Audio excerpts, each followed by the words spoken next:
No matter who you are or where you go, heading outside even for a few minutes is always worth it. I'm your host, Amy Bouchatz, and here at Humans Outside, we're using the Humans Outside 365 Challenge to build a life around spending time in nature while hearing from fascinating outdoor-minded guests. As a journalist for 19 years, I've let curiosity be my guide. After my husband's injuries from military service, we started looking for a better way to live. That's why we moved sight unseen to Alaska to see if an outdoor-focused life was the answer.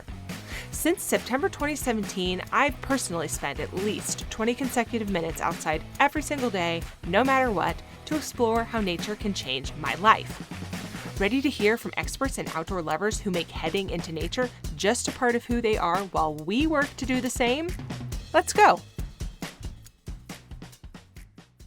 Hey humans! We are taking a beat this week and bringing you a best of episode. This time on something you might be struggling with as winter turns into more winter, then into the spring of deception, and then back into winter. Getting your children outside even when it's cold and no one wants to. That's always a big problem here, even with older kids, especially as the winter days drag on and everyone is kind of over it. But Sara McCarty of Run Wild, My Child, has some great advice on how to tackle that. So here's my episode with her. When the weather turns cold, it can be really hard to convince yourself to spend time outside each day. If you live in northern climates or a place with dramatic temperature swings and lots of rain, snow, ice, or wind, or all of them somehow at the same exact time, you know the struggle. And now add kids to the mix. Oh, it's hard enough getting yourself motivated to put on all the layers, find your gloves or mittens and hat and boots and get out there. Forget doing it for children who lose winter clothes at a rate that boggles the mind. Getting everyone ready and out the door is really just a bridge beyond. You know the benefits of going outside. You know you want to do it, but why is it so hard? Getting kids outside in less than ideal conditions, what to wear, how to make it happen, and what to do once you are there is one of the top problems Humans Outside listeners bring me. I've got two boys, ages 9 and 12 at the time of this recording. So I know the struggle is real. And by the way, one of them only loses left-hand gloves. Like we have all these right-hand gloves, all the left one-hand ones are lost. But answering these kinds of questions calls for a real expert, someone who has immersed themselves in the problem solving of this. And so for that, we have Sara McCarty. Sara runs the hit resource website Run Wild My Child, which focuses on sharing insights and resources on getting and keeping kids outside. And today, she's going to help us with this outside in the winter problem. I am so excited she's here. Sara, welcome to Humans Outside. Oh, thank you so much for having me. I'm absolutely honored to be here. Oh, the problem's real, and we will discuss the left-hand glove issue shortly in due course, I am sure, because, how? Who is the left-hand bandit? Anyway, we start all of our episodes imagining ourselves talking to our guests in his or her favorite outdoor space. So, if we were doing that with you, where are we with you today? Oh my gosh. Well, I don't even know if it's possible to pick one. And I think I have a different favorite outdoor place for kind of whatever different things that I'm doing. So if I'm by myself, I have a particular hike that has this just incredible overlook of a local river here. And if I'm with my kids, we're usually on a stream fly fishing. So we will just somewhere with running water, if it's a creek or a river, anything with that sound of running water, you can count on me to be there. And I co-signed not trying to drag your kids up to your favorite spot, because let me just say, that's it's beautiful, but there are no railings, and my kids are feral, and someone will push one of the other ones off a cliff. We try to stick with hikes that are a little less intimidating. Totally. I completely get that. Okay. So you have all these favorite spots. How did you become someone who likes to go outside, and has taking your family outside always been a major focus for you? Yeah, I grew up outside, and I guess, credit or blame my father for this. We grew up, I think, on around 40 acres out in the middle of nowhere in a very small, outside of a small town in, northeast Missouri, and we were just surrounded by woods. There were not neighbors within a mile of us, so we were on our own to create our own activities and adventures. And a lot of it just meant getting out the door and going out in the woods and playing. So we had a creek at the bottom of the hill. We had this old stable, like barn that was falling down, but we turned it into a little clubhouse, slash schoolroom slash library. It was for whatever adventures we wanted to have. There was a, disgusting pond, but it was full of frogs. Trees fallen, so everybody had their favorite tree and a place to kind of get away. And that's just all we really had to do. So I guess I just grew up that way. And I think, as a lot of times kids do, I kind of rebelled against that. So I couldn't wait to go to college and live in a city with a stoplight, with 24-hour things. And so I was dying to be in the city. I am in a city now. And the minute I had kids, all I wanted to do was revert back and give them the childhood that I had. So yes, it has been important to get the kids outside from day one. I noticed immediately with my first that I wouldn't say he was colicky, but he was difficult. He wasn't happy a lot of the time as a baby, but immediately if you took him outside, he'd stop crying. And we learned right away what a difference just being outside did for kids. And we just started planning more and more and more things outside because it just made our lives easier. We noticed he just loved being outside, so that's what we did. And as they've all grown, I mean, I'd say his second word was outside. Fair enough. How many kids do you have? I have 3. The oldest is 9, and then I have a daughter who's 7 and another boy who is 3. So it's amazing how quickly we did, like, as parents, we discover the things that make our lives easier and just do it again. Yeah. Oh, absolutely. I have my 9-year-old is very much the kid who his attitude is just like he can be having a rough day for whatever reason, and his attitude is just completely different within minutes of being out on a trail or just literally. When I say out on trail, I mean just out the door, right? Like just be outside, get outside, go outside. And it can go from just struggle bus, like we're on the bus has left the station, the bus is way down the road to, like everything's fine, we're fine. And I got to credit that just taking a walk with that, it's amazing. Yeah, it is really amazing. I mean, I think obviously as parents, we want the best for our kids. And there are so many benefits of getting outside. I mean, they're just countless. We want kids, to raise kids outside because of all of the amazing things for them. But honestly, it's really great for parents because Mother Nature kind of does your job for you as a parent, and it makes your life and your job so much easier. And I'm constantly telling parents, yes, you're doing it for them, but you're also doing this for you because it will really help. I mean, it will give you things to do outside. It will, your kids get along better when they're outside. They are distracted by all of the sensory experiences going on. They sleep better. They eat better. I mean, there are so many great things that make your job as a parent easier if you're outside more. Totally. Okay, so speaking of, now you run a website, speaking of telling people that, so your website and podcast, by the way, Run Wild My Child, is entirely devoted to this subject. How did that get started? How did you go from like, I know that getting my kids outside is good for them and good for me, to now I'm going to tell everyone I've ever met and all the people I haven't all about this? It was a little more gradual than that. So I'm an attorney by day, and it is not a very creative job. Let's just say I didn't have a lot of ways to, express myself in my job. So back when I was a baby lawyer, I ran a marathon or attempted to, and I started a blog just to document my training and my process. I very quickly learned that I really loved writing a lot more than I liked running. So the blog kind of became more of a personal journal outlet for me.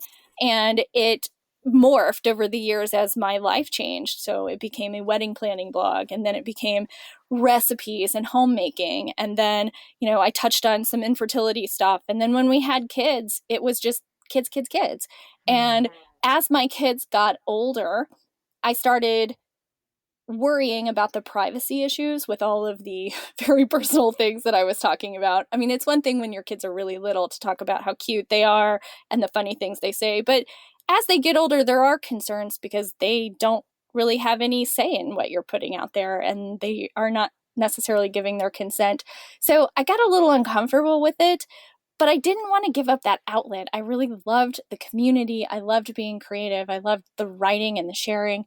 And I was at a fly fishing film tour, of all places, with my husband one night, and we were watching all these movies about, like, these little short films about basically men getting out there and fishing these exotic locations. And then at the end of one film, the guy came home and his kid is sitting on a screen, and he jumps up and gives his dad a hug and welcomes him home. And I just kept thinking, like, why isn't he fishing with his kid? Like, I want to watch that video. I want to see that.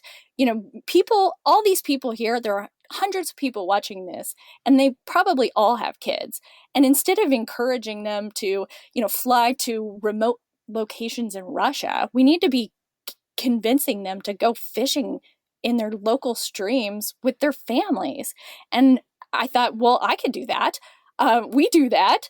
So I kind of shut down the personal blog, and I took the content because I was getting a ton of questions from my readers about, well, how do you go camping with kids, and where do you go hiking, and what gear do you use? And I never really felt like I was experienced enough to really talk about this. Like, who am I? I'm just a mom. But I realized there was just nothing out there for kind of beginner outdoorsy parents, people that knew that they wanted to get outside but didn't know where to start.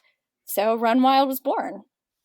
That's so great. And you've really filled that, or, worked. There's a lot of people who work in this space, right? We've had Ginny Urich over at 1,000 Hours Outside on the podcast. So I don't want to say you're the only one out there, but you've really worked to create this voice and a resource for this subject that's really important because, as you said, it's hard to get outside with your kids, right? Like, it's a hard thing. And there wasn't any just basics information, and that stuff is so vital because when it goes to getting outside and adding small people in there, there's so many questions, and it's just easier to not answer them. Like, it's just easier to be like, all right, well, that's a big question, so how about we watch a movie, and it's not until you get out and start making that habit, as I've personally discovered, and as so many people who do the Humans Outside 20-minute or daily challenge know, that you get out there and you find those benefits, right? Like, now you know why you're doing it, but getting out there to start with is hard, and making that first step is hard, especially when the weather's not good, as we're going to talk about today. So we're going to get really practical, and I'm very excited about that because I like practicality, and we need help. So what do you say to parents who worry about or that bad or challenging weather, be it cold, wet, and who worry that weather is keeping their family inside? Like, what's the very first thing you advise people who are like, this is gross, I don't want to? I think you have to just start with a mindset shift. I mean, I really think that you have to find the reason why. You need to dig deep and figure out what it is you need to focus on to overcome, getting out the door. So, you can think about the benefits to your kids of all the amazing things that they're going to miss out on if they're not outside in this weather. You don't want them to feel like they can't go out in, weather that's not ideal. You don't want to be the reason that you're keeping them from these experiences. So if you can shift your mindset, reframe it, try to figure out what it is and why you need to get outside, it makes it so much easier. And then, make sure you have the gear too. Make sure you're not miserable. Find something that you enjoy doing outside, because the kids are going to pick up on that. If you're just standing there and counting down the minutes until you can go back inside, they're not going to they're going to feel that, and they're not going to want to stay out there either. So you'll have to find something for you to do out there Right. too. And sometimes that's, take a book with you or listen to a podcast, as you're outside, in one ear. So you can still hear them, but you're also, doing something for you. I bring my camera along. It's, photography has become something that's very important to me. And I love documenting their adventures. And I use our outside time as a time for me to experiment. I get down low, I shoot from up high, I try to come up with different angles, I talk to them and ask questions so they're interacting and engaging and I can get the shot. Find something that will get you excited about being outside too. Yeah, which is not to say like every day is created equal, right? Like you can have this super we're doing this and I'm going to find a reason to like it mindset and it can still be hard. Oh Like yeah, it's always hard, right? I mean, there just aren't a lot of things that are worthwhile doing with kids that don't have some element of hard with them. yeah. There's beauty in all of it, and if you can focus on that and find it, then it's not it's not as painful, I guess, but it's Yeah. still hard. I mean, there's still just know that it's not like those of us who do this a lot. I mean, we may have systems and everything put in place that work for us, but you kind of have to find what works best for you and just keep trying because it will be hard for a long time. And eventually, someday, they'll be able to put on their own boots and their own mittens, and it pays off. Yeah. Well, I mean, is that not hashtag having kids? No, yeah, Like sitting here thinking like, well, I mean, everything. You're like, everything is hard. That's everything's hard. Yeah, great the grocery advertisement store is for having a hard. I family. mean, indoor things are hard. I mean, it's everything with kids is hard. I have to say, like, there's like a continuum of hard. I'm not sure going outside is harder than watching having a family movie night, right? Like Oh that there's yeah. like it's just the family movie night is a hard I've previously encountered a lot, right? Like there's just a continuum and one is not better than the other. Don't have families. Just skip it. Right. Like, you're stuck now. You're already listening to this. You already have kids. So we're going to make the best of it, guys. Yes. Oh, absolutely. Oh man, but this is not a good show to advertise doing this. So I hope that Right. people We're who not aren't trying to parents. convince you like not to have kids. Oh my goodness. Okay, so speaking of things that are hard, gosh, we're really ragging on the kids here. Not every kid wants to go outside. Okay, so my son, I mentioned earlier, my 9-year-old, he's all about this life once he's out there. But man, can it be a challenge to make that happen, especially if he's having what he calls a quote good game. Mom, I'm having a good game, which involves a whole lot of action figures. Periodically, he tells Alexa to play the Imperial March from Star Wars. So I'll be like, he's like has his own theme music. So I'll be like sitting in the other room and here's like the Star Wars theme over and over again.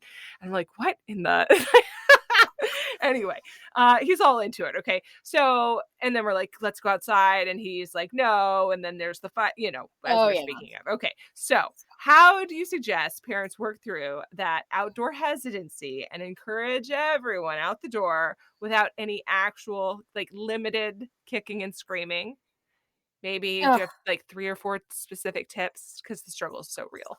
the struggle is so real. My team and I were just talking the other day about this exact problem, and we were even considering changing our tagline on Run Wild My Child from how to get your kids off screens and outside to how to trick your kids into like being outside and also Mm, convince yourself, because I feel like that, I mean, that is really the struggle. Some kids just don't want to go outside. And sometimes it could be for a variety of reasons. Maybe they're having more fun inside doing something like your son. Maybe it's a kind of fear of the unknown. My oldest doesn't like doing things that he's never done before. If he mm, knows what to expect, like if he's been there before, he's all into it. Because every time we do something, he usually has a great time. But convincing him to do something new when he doesn't understand or know like what's going on is very hard, and he gets a lot of anxiety about that. So mhm. sometimes you just have to I mean, I'm not going to say like lie to them, but sometimes I just omit what we're doing and we'll just get in the car and we'll just show up someplace because it takes that anxiety down a notch. There's no reason to get him worked up about it or nervous. If it's something that I know he'll be fine with doing, it's just kind of like getting him convinced to go. So, I mean, you know your kids best and you know what works for them. So, I guess the first tip would be to just make sure that they're having fun when they're outside. I know we all harp on kind of unstructured free play and how wonderful that is for kids, but especially when kids are little or they're just kind of getting into it, that's pretty hard to just take them outside and expect them to come up with something to do Right. and figure it out. Especially if maybe you just have one kid without a whole bunch of other kids to play with or come up with games or have ideas. That's tough on a kid. So it's up to us parents to kind of figure out what it is that they like and what we can do to make it fun. And even if it's just giving them suggestions, have something set up for them outside. If you just want them to go in your backyard, then put up a slack line or a swing or a mud kitchen or, something that they can do and play with outside. So they can still have that unstructured free time and play, but they've at least got some props, things to encourage them to get outside. And then maybe they'll play with that for a few minutes and move on to something else. But sometimes it takes kids a while to really get into that kind of unstructured free play. I mean, I've heard like up to 45 minutes. So don't get discouraged if within 10 minutes your kid is just still like, I'm bored, I don't know what to do. So help them out, come up with a scavenger hunt, look for bugs, do something together. And that's the second thing, be together. You have to be out there with your kids too. They need that quality time together. Kids want to be with their parents. I mean, especially little kids. It's kind of the beauty of having little kids is they just want you. So if you can be out there with them and you can fake it if you have to, with how much you enjoy being outside, they love doing whatever it is that lights up their parents. So come up with, an idea or some things that you can do that makes you happy that you can encourage them to do as well. um and they will get into anything. I mean, we have this bush in my front yard that is covered right now in milkweed, and all summer long I've been going out there and trying to find like monarch caterpillars and Mm. looking for these caterpillars.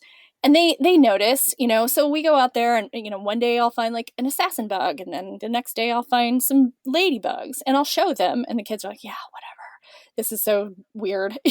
My mom is obsessed with this bush.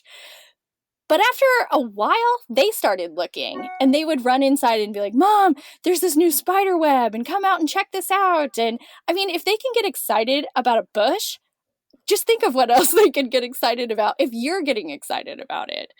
So, be present, engage with them, find something that you like to do.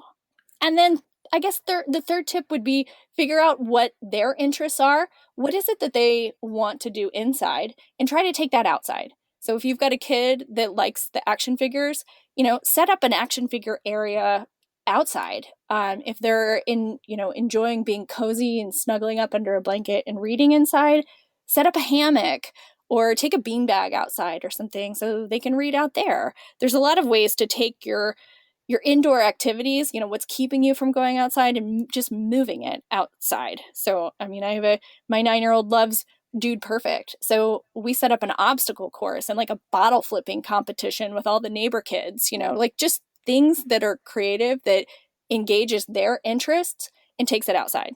Two things specifically I want to go back to.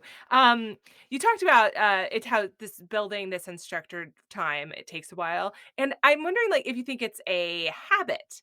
Like, is this something that like maybe it takes for up to 45 minutes the first couple of times, but it gets easier over time? Like they jump into that more quickly? Yeah, it does. As they get older and they know what to expect outside, they can jump into it right away. My daughter in particular is one of those kids who has just a very active imagination. Mm. And she'll set up something outside in the backyard and she'll set up a restaurant, with leaves as the plates and she's serving up acorns and she'll have all of that and could spend hours out there, and then maybe a week later she goes back out and she can just jump right back into it. Right. So it just, once they kind of have some things that they're used to doing in those areas, it sparks their imagination and they can jump back into it quicker. And then the more kids you have around actually is even better. I mean, if you have neighborhood kids, or like me, I have 3 kids, which makes my life easier than having, I think, one kid, because they have somebody else to play with, and that makes a huge difference, because it opens up the possibilities and their imagination, and it builds their social skills and their negotiation, and it's much easier when there are a bunch of kids around to come up with something fun to do. Yeah, I was thinking while you're talking, I thinking back to when we first started my 20-minute daily habit, and it was in a time of year that was nice outside, but there was a lot of going and doing stuff, right? Like, there was very little, "Okay, we're outside, make your own fun." There was, "We're going for a picnic today in this new park. We'll go to this playground. We are going to go to the river." Like, we went and did things. We went on hikes and new places instead of going back to old faithful habits, or, old faithful favorite things, because we didn't have any old faithful favorite things. We had only new experiences, because this was a new thing we were doing. And since that time, in the literally 1,500 days since then, because I hit 1,500 days actually this week at the time of this Fantastic! recording. Congrats! Yeah, thank you. So in that span since then, we now have a 1,500 days of old habits and things Yeah, that we like to do. And that sort of brings me to the other point you said I wanted to go back to, which was family stuff and doing stuff together. I am not a fan, and every family treats this differently. Every family has their own culture and priorities, and that's great. For me and my family, I like that we do things that are family activities. Our kids don't do sports that are just them. So we don't focus on one kid does soccer, but no one else in the family does soccer. We do things yeah, that we like to do together. So my kids, because we live in Alaska and it's snowy here, right, like to ski. So we all take ski lessons. Well, they don't like to ski. I say we're skiing now, and now they like to ski. Okay, but they've grown to like to ski, because it's something that we tried together. So we all are taking cross country ski lessons. We all go cross country skiing on the ski lesson night, community ski lesson night for their age groups. So like the junior night, they take their lesson, and whichever parent is there, or hopefully both parents, because it's after work hours, right? We can both be there. Um, we ski while they're skiing, but we're not in a lesson at that time. We're just out there practicing. And so it's become this sort of family thing. We all hike together. We love adults have bigger backpacking trips that they want to do, and we do those, but we also backpack as a family. And we try really hard. And you mentioned fly fishing. For your family, we try really hard to do things as a family. And that goes back to what you were saying about the documentary series, or the video series you were watching about fly fishing, right? Like, you're wondering, well, why isn't this guy taking his kid with him? That's what we try to do. And our kids do want to be with us, and we do want to be with them, but man, is that more fun if we're all doing something we enjoy.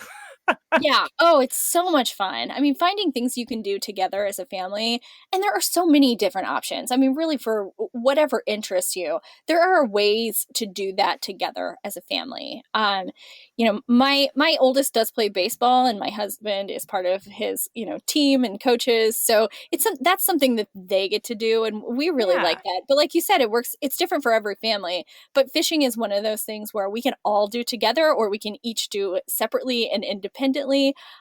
We combine fishing with all kinds of other activities as well, whether it's kayaking or canoeing, whether we're hiking to a place where we can fish, we're camping along the river. I mean, it's kind of become one of those things that if we can fish somewhere, like, we know that whatever other activities there are around there, we'll be fine. Yeah. Yeah, exactly. Because you have this linchpin thing that you like. We like to go camping, right? And we find Yeah. other stuff to do that. Some people, like, maybe your thing is sitting around campfires. Awesome. Like make Yeah. that your, like, that can be a linchpin activity for any other outside time. So Yeah. we built a fire pit, like a not very big fire pit. I mean, small, tiny brick, you know, situation in our yard. Okay. So it's like a little fire pit. And we, um, it's sort of away from the back door. Although I will tell you, my husband initially built it as close to the porch as possible. And and then like smoke is like wafting It's into the melting the house. house. Yeah. And I'm just sitting there like, this does not seem like the best location for this. And we ended up, because we just didn't think it through, we ended up moving from the house, because where we had come from before we moved out here to Alaska, we had the chimenea, like, so like it's like a ceramic Yeah. situation. I don't even know how to describe it. It has like a little chimney. It's up on a stand, and it's designed to be on a porch. So he was like, okay, like that worked real well. And we liked it that it was right outside our door. Let's do that here. No, no, no. So the chimney, as it turns out, is a very important part of smoke disbursement. Who knew? Anyway, so we have this out in our yard. We can go out there. It's right by the play structure that we have, so they can be on the swings, and Luke and I can sit and read books around the fire, and they're like marshmallows happen, and maybe we eat our dinner out there. And the best part of early spring for me is the day that I get to go out there and find it with my snow shovel, right? Like dig that sucker out. I am declaring winter is over, even though it's not. And we go out there in the cold and have a fire, and that's even better, Oh yeah. And so that's become like this linchpin activity for us. And that's just one idea that maybe people can look at doing. Go to like a riverside or rent a campsite, just, and only stay for the day and have a picnic with the fire, whatever. These are things you can go do as a family, but you don't all have to be just sitting there looking at each other, because nobody really wants to do that. So hey humans, just a quick break to ask for a huge favor. If you're loving this episode, could you take a second to give us 5 stars or a great rating and review in whatever podcast platform you use? Those ratings help other humans find the podcast too, and spread that Humans Outside love around the world. I can't thank you enough for listening and sharing your support through a rating and review. Now, back to the episode. Okay, I really need to talk to you about gear, because people are always like, I don't know what to do. I don't know how to dress my kids. I know I'm not comfortable, so I assume they're not comfortable, but they're inevitably moving 5 times as much as I am. Also, how do they lose all their stuff? Okay, so first and most important, have you heard a specific secret for keeping track of hats, mittens, gloves, whatever, and for then streamlining and for gearing up to go outside? Like, is there like a book of secrets buried somewhere that you I have mean, if I had discovered? the answer to this, I would probably be a millionaire. I would give you $1 million. I don't even Right? have $1 million, but I would find some and I'd give it to you. I think the only way to streamline this is to not have children. Back to that, huh? So right, back to that.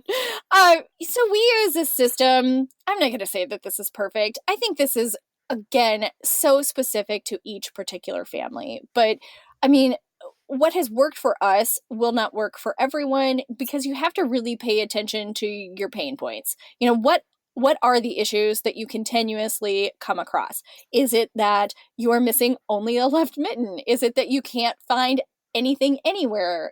Like, where do your kids dump all their stuff the minute they walk in the door? Like, that's where your like bin needs to be. You kind of have to just figure out your system based on your surroundings, what works best for your family, the layout of your house, your kids, and how responsible they are. And it'll be different for everybody. What works very well-ish, I'll go take that back a little bit, for us is we have like this 2-drawer Rubbermaid thing that we put in the winter, like right by the front door, because that's usually the door that the kids go in and out of the most. And it's got 1 drawer for hats and 1 drawer for mittens and gloves. So you just pull it open, throw all your stuff in the right drawer. And it's not organized by kid or anything.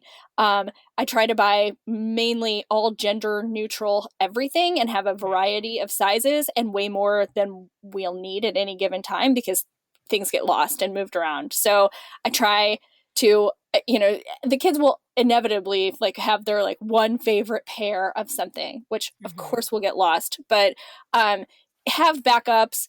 But if I have everything in one spot, it makes it easier because they know where it goes, they know where to look. And if you can just train them, which is impossible, right? I mean, especially with little kids, my 3-year-old, not happening. So Right. just work on the, over and over. This is where the hats go. This is where the gloves go, and then the boots are all lined up on the other side, on a mat so they can dry out. And I'm not saying it's perfect, but it works well for us because, my daughter, my son, anybody can jump into that, glove drawer and find a pair of gloves that'll work in a minute. So having them all just in one space and setting up the expectation so your kids just know what to do and where it goes, it eliminates a lot of the issue. Yeah. The other way to eliminate this issue is move somewhere warm. Good point. Yes, Sorry. that also works. I'm thinking like, what would be the most efficient way to not have this problem? I Oh hear the yeah. Caribbean is lovely. Yeah. Oh, bless us. Yeah, I mean, what you described is very similar to what we do. And we got to that system by me saying, okay, here's the problem. Let's identify exactly what you said, those pain points, and like step backwards from there. How do we solve those specific things? And a lot of our problem has to do with everything is wet. Yeah. And so we put a boot dryer in a convenient place, and now you put your stuff on there as soon as you get in the door, and that kind of thing. And I do actually know what causes the left hand problem, just for the record, because it is such a weird one. It is, in fact, that my son is left-handed and takes And the who glove takes that one off off? Yeah. to do something and then walks away. Yeah. Um, and so what I need to do is make a friend who has the same problem, whose child is right-handed, and So, and or swap another gloves. another thing you can do on that is, and I haven't tried this because we don't have that, but I have a friend who takes yarn, and she uses yarn, like a long thing of yarn, to attach to both mittens, and then she will run the yarn through the coat sleeves. So when you take a glove off, it's still dangling. Like you can't Mm, lose it. It's attached to the yarn. I mean, obviously you have to like pull it through the coat sleeves every time you're getting dressed on and off, but it could help. Or maybe yeah. like attach it, the yarn like right to the inside of your sleeve or something. That way you can take it off, it's dangling there, and then you can just pop it right back on when you're done with whatever it is that you're doing. Yes, exactly. Oh, and if only that would have worked for us, but it might work for I you, so know, you should right? try. Like in theory, it sounds brilliant. In all like practicality, it's probably more work than it's worth.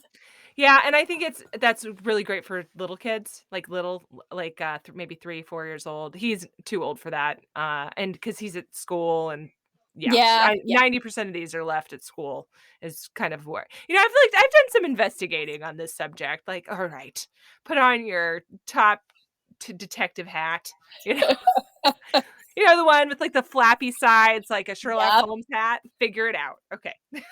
Alright, so, back to the gear problems, okay? Because I know gear is a really hard thing. We get asked about it a lot. I'm sure you get asked about it a lot.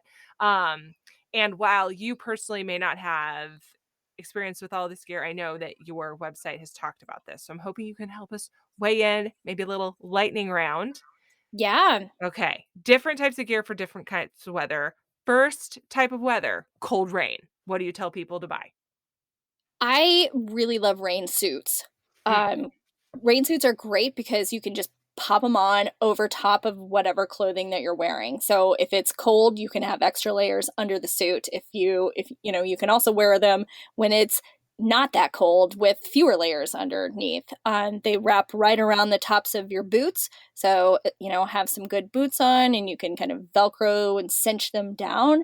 For the most part, that usually works pretty well depending on like really like how wet they're going to get. I mean, if they are like literally laying in the mud puddles, they may still get a bit wet.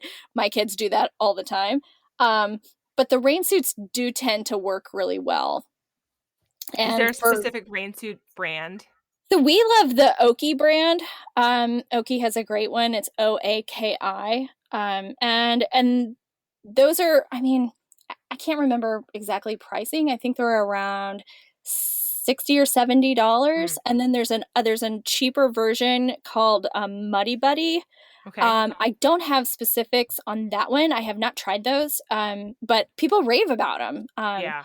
So either of those, and obviously there are probably a lot that are even more expensive. So depending on how much your kids are outside in the rain, if it's something where your kids are at like an outdoor school where they're outside all the time in this, then it may be worth Right. investing in something that's a little more rugged. I mean, I think there's like a Polarno Prat has one, and like I think it's called like Valorhala or something. I'm totally gonna butcher all of these Scandinavian words. Yeah. Oh, yeah. Because all, of course, naturally, all of these things are from our neighbors in Oh yeah, Europe who love being outside and have terrible weather and would never even have this conversation because it's assumed that you're doing this and we don't need to talk about it. So, oh absolutely, and I want to know, like, we're talking about price points, but if you have kids, that kids don't always wear things out. And so secondhand stores, if you live in an outdoorsy area, are a great option. Online, there are web pages and Facebook groups that do clothing exchanges or clothing sales of used outdoor gear that you can certainly find, maybe just specific to your own region. Because, I mean, my kid only now is starting to completely wear through shoes, and I can still buy him used shoes for the most part. So, absolutely. That's such a and great yeah, point. And I would never want price points or feeling like you had to have the exact right gear or the right brands or anything to keep people from getting outside. Because for the most part, like you can get outside in a wide variety of items. You do not have to have like name brand anything. You don't have to have brand new anything. Um, it is better for the environment to shop, secondhand and pre-owned. We are big believers in that as well. We pass down, items generation, kid to kid plus generation to generation even. mm, We still have some wool that my husband had when he was a kid, and I hear that that's kind of a new kind of trendy thing that you pass down your wool, generation to generation. It is an investment. So if you are making the investment, you want to make sure you get your money out of it. So use it as much as you can. And again, like you said, those Facebook groups, resale shops, online resale places like ThreadUp or Good Gear Trade, or even REI has like a used gear page. Um, and then shop off season. If you do want to buy new, try to shop in the off season. Shop in the summer when there's big sales on outerwear, and stock up.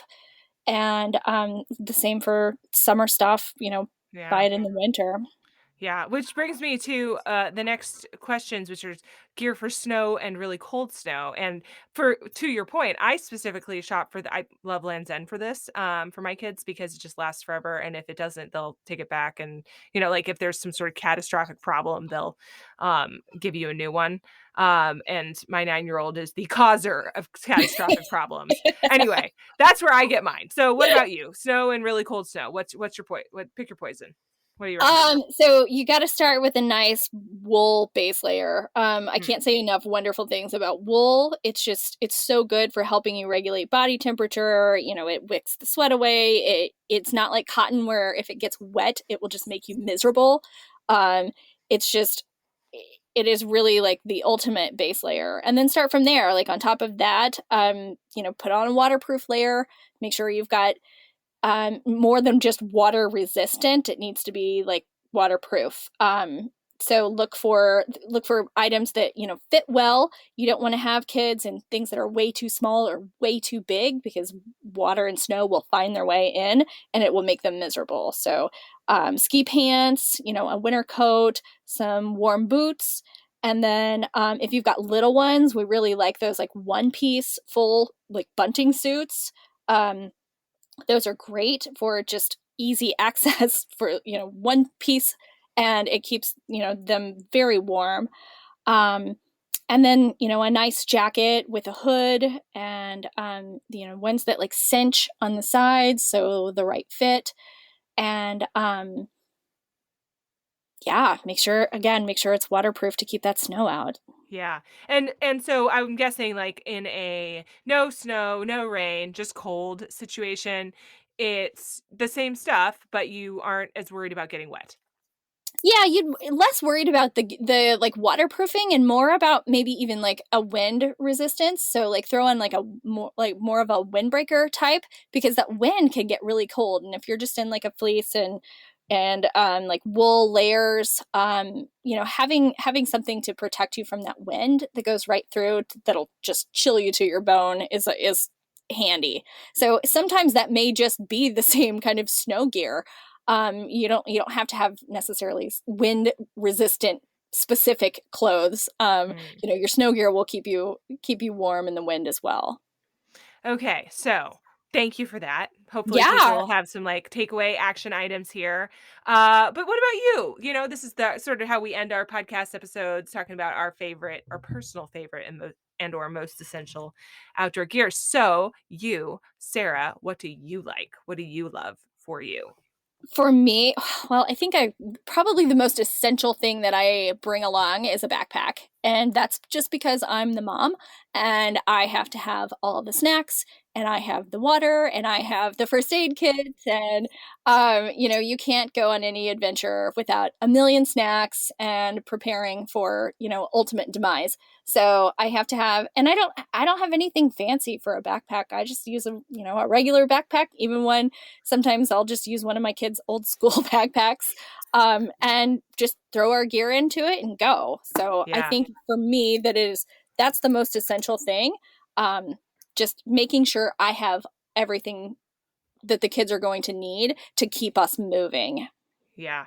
I was listening to one of your podcast episodes last weekend and you said something about how snacks are a pivotal part of Oh an yeah. a kid adventure. And I'm thinking, heck, I mean, I don't want to go on an adventure without snacks for me. Forget Oh them. yeah.